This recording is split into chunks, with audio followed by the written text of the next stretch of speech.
Hello everybody. Well, I'm on my long run here.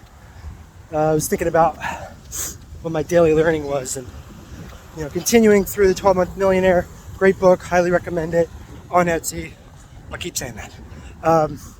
But in this section of the book where he's talking about copy, it's very interesting because he goes into a lot of detail about how to best send a mailer, right?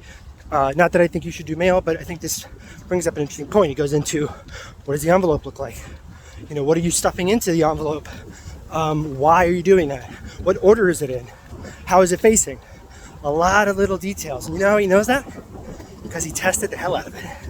And I think that brings up to a good point, is when you're sending an email, when you're sending DMs, when you're advertising, when you're posting, after you get enough of data, you can start playing around with it and see what's getting a better response and what's not, and try and working your way backwards and replicate that in everything that you do.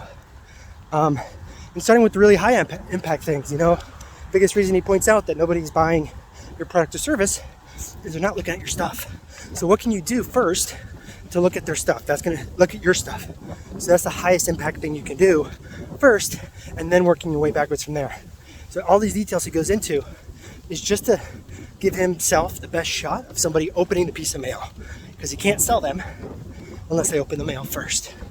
So the same thing if you're clicking your link, booking a call with you or whatever. Obviously being ethical. So that's all I wanted to share today. I think it's a very good point. So once you collect enough data, whether that be 100, 1,000, or whatever the case is of an action, you can start testing and figuring out and playing with things to see, okay, what's really going to have the best result. So starting with open rates, because if nobody opens, you can't sell, and then working your way backwards from there.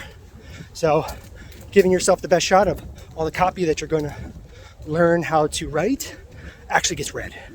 So that's all I got for you guys today. We'll talk later.